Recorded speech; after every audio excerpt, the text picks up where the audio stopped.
Alright, this is a big day for me. I'm actually going to sit down here and try to record my first online rambling video. I'm excited. Anyway, what I want to talk about, of course, is the new Ghostbusters movie, the one that I don't really plan on seeing, but I still find fascinating from a societal point of view. Now, this all started, back when the trailer dropped. Like a lot of people, I saw the trailer, I didn't like it. My response to it was the exact same as when I see a trailer for Paul Blart Mall Cop or, Ride Along starring Kevin Hart and Ice Cube. Or that new movie where it's Kevin Hart and The Rock used to be this big fat kid, and then he loses a bunch of weight and becomes The Rock. You know the one I'm talking about. Just, another silly, crappy Hollywood movie. I'm not even a huge fan of the original Ghostbusters. I like it. I don't own it on DVD or anything, but I think it's a good movie, and I think this reboot, looks like crap. And for me, that was the end of it. But then, of course, I began to see all those articles that were popping up on, some of my favorite liberal rags like Salon.com and the Huffington Post, those websites. And I was just completely unaware that, this was not brought to my attention. But officially, the feminist liberal stance is there are only two permissible reactions to the Ghostbusters trailer. You're allowed to say either A, it looks completely awesome, girl power, or you're allowed to say, I'll have to wait and see. I can't really judge by the trailer. It might be good, it might be bad, but there's no way I can tell from just a trailer, you guys. Which, isn't a trailer supposed to let you know exactly what you're getting into? If you see the trailer for Ride Along, you're getting a shitty buddy comedy where Kevin Hart is, all cowardly and screaming, and Ice Cube is like, man, straighten up, toughen up, boy. Something like that. I don't know. You know what you're getting. Trailers are not these puzzle boxes that keep their secrets revealed. They're an advertisement for the movie itself. So anyway, the more I read these articles and the more I saw the reaction to people like James Rolfe, I began to get a little annoyed because I'm not a sexist. I have no problem with, strong female characters and heroes. When Star Wars The Force Awakens came out, I had no problem that it was now about Rey, a girl. We knew it was either going to be Rey or Finn. Turns out it's Rey. Great. Like someone else said, when they showed the trailer for Star Wars Rogue One, the fact that it stars another, strong female character, Jin, what's her name? I didn't even notice her gender. It did not even register with me. So, obviously, I don't think I have an issue. I watch Steven Universe. I love The Legend of Korra. Shows with kick-ass ladies, fighting evil. It's great stuff. Honestly, if you ever see the stuff I do, you could probably say that I actually prefer adventure comic book stories that have, leading heroines instead of men. That's just my thing. Who cares? But my point is this is just another one of those things where I find this divide growing between myself and liberalism. I really miss the days, back in the Bush days when I'd watch Keith Olbermann and Rachel Maddow and Ed What's-His-Name all night, and I'd pretty much agree with everything that they said. I was 100% liberal, 100%, against the conservatives. I still am 100% against the conservatives, but this thing that liberalism is morphing into, at least on a social and cultural level, being infested by feminism and social justice warriorism, now I have to separate myself from it and say, whoa, this is ludicrous, because, as I said earlier, they only want two different reactions to Ghostbusters. It's awesome! Or, it's probably awesome, I'll have to wait and see. But the third response, which is, it looks like shit, they deemed that unacceptable for feminist reasons, because in every article I read, they repeatedly said, they just completely presumed that the only way you can dislike this trailer is not because the humor's bad and the colors are too bright and all the ghosts look like puke and it's the same story told over again but probably much worse. No, they said the only reason you could possibly dislike it is because you're a misogynist. And I'm not a misogynist. I think. I'm pretty sure. And when you really think about it, trying to take away someone's right to say that something is crap is downright un-American. Because this is America, man. We can trash anything. You can get up in America and you can say, you know what, man, fuck the president. Barack Obama, he's a piece of crap. You know what? I don't like the World Series. I don't like the Super Bowl. I don't like the fucking Statue of Liberty, man. My nephew could make a better statue than that. Man, fuck Florida. It's a horrible state. Nothing good ever came out of it. Man, I don't like any picture that ever won an Oscar. They're all garbage, man. I don't fucking like Oprah Winfrey. I don't fucking like Tom Cruise. I don't fucking like the Atlantic Ocean. It's a shitty fucking ocean. I don't like ketchup. I don't like burgers. I don't like hot dogs. I don't like nothing. We can say all that. You know why? Because we're fucking Americans. It's only in other countries. Those countries like China and Soviet Russia and North Korea where at any point there's this attitude of no, you cannot, do not frown, do not say it is bad, you must smile and clap, else you are a bad person and bad things happen to you. That's what other countries do. In America, we can hate anything. You can say the original Ghostbusters was crap.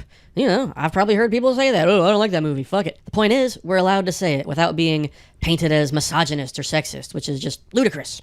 But, you know, it's kind of funny. I do understand where the feminist defenders of Ghostbusters, I understand where they're coming from. They were emotionally invested in the idea of this, this mighty franchise being, helmed by women instead of men. The very first picture I saw of the 4 actresses in their Ghostbuster suits, it had a caption beneath it. I believe this was on the Huffington Post. The caption said, "This will be your new favorite movie," which, is kind of an asshole claim, and it's probably not going to be many people's favorite movie. Maybe someone.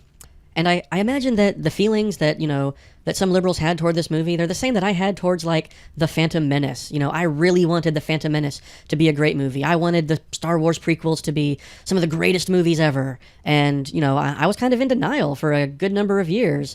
My best friend, he can attest to that. When The Phantom Menace came out, I thought, yeah, it's great. I mean, it'll make sense in the grand scheme of things. Lucas is setting up the universe, through the eyes of a child, and if you don't like it, then you've lost your sense of childhood whimsy, and once you see 2 and 3, it'll all make sense. The Phantom Menace will be just this integral piece of a much larger thing that will turn out to be great in the end. And not so much. But it took me years to reach that conclusion. Even though when I was watching The Phantom Menace, I definitely had a feeling like, there's something wrong here. This kind of sucks. And I have the sneaking suspicion that a lot of the, boosters of this new Ghostbusters movie, they're going to go through the exact same process. They're going to see the new Ghostbusters, and they're going to say, I really want to like this, guys. I mean, I really want to like this, but it's not that good. But then, of course, a lot of them will go online and say, oh, it was great. It was awesome. That was one of the best movies I've ever seen. If Ghostbusters makes a lot of money, there's going to be a lot of that. I mean, if Ghostbusters opens up and makes $90 million or $110 million, I plan on going to the Huffington Post and seeing a whole bunch of articles that say, take that, man babies. Girl power defeats the basement-dwelling man children. And it's going to be, pretty annoying. And if the movie flops, then, it'll probably be quickly forgotten. And, feminists, don't worry, because in December, like I'm saying, Star Wars Rogue One, that movie is going to make like $1 bajillion. And nobody's going to say, oh, I'm not going to go see that because it stars an icky girl. And, when the sequel to The Force Awakens comes out, everyone's going to see that one too. I mean, if movie audiences are as sexist as you seem to think they are, then, then the people at large, we were fooled into making The Force Awakens into the highest grossing movie of all time. All of us men, all of us 35-year-old white male nerds, we were fooled because, when the promotional material came out, we didn't know if Rey was going to be the hero or Finn or Poe Dameron. It was going to be Rey or Finn. Turned out it was Rey. Who knows? Feminists, here's the thing. If the sequel to The Force Awakens, the one that comes out in December of 2017, if that movie comes out and it makes way less money than The Force Awakens because all of us men decided, oh, they're not going to fool me again. I went and saw the first one, but it was about some girl who was like piloting the Millennium Falcon and beating up people and wielding a lightsaber as if she were a dude or something. Then all those people will stay home and it'll only make half of what The Force Awakens made. No, I guarantee you that movie's going to make as much or more money than The Force Awakens. You know why? Because the sexism problem that you see, it's not as widespread as you think. I mean, you want it to be, but it's not. But anyway, as for Ghostbusters, if I had to guess, I'll say it'll do middling business, and it might even be a flop. And, that's another thing.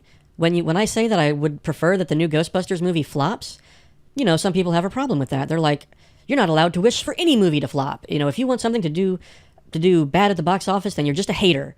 And that made me pause for a moment, like, maybe that is taking it too far. Maybe I should just be content to say, not for me, but I hope it makes a lot of money. But then I thought harder, and I thought, you know what? No. It's good for movies to flop sometimes. It really is. If Batman and Robin had been a big hit back in 1996, they were going to give Joel Schumacher a 5th Batman movie.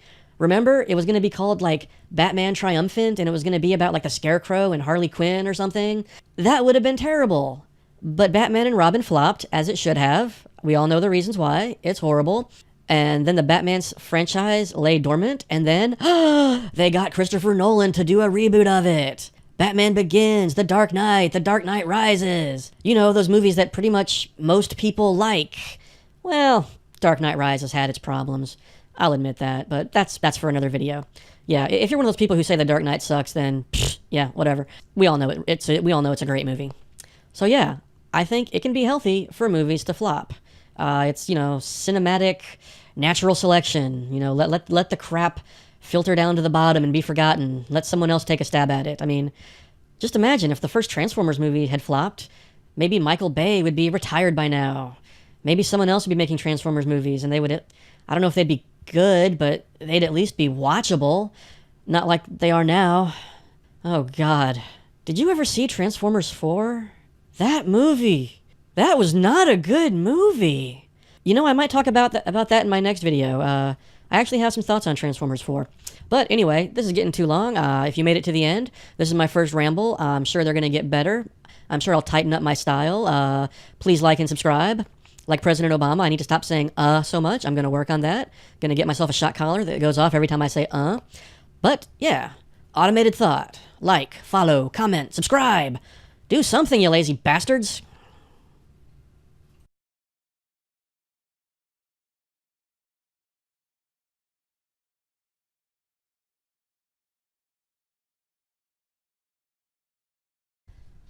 All right, this is a big day for me. I'm actually going to sit down here and try to record my first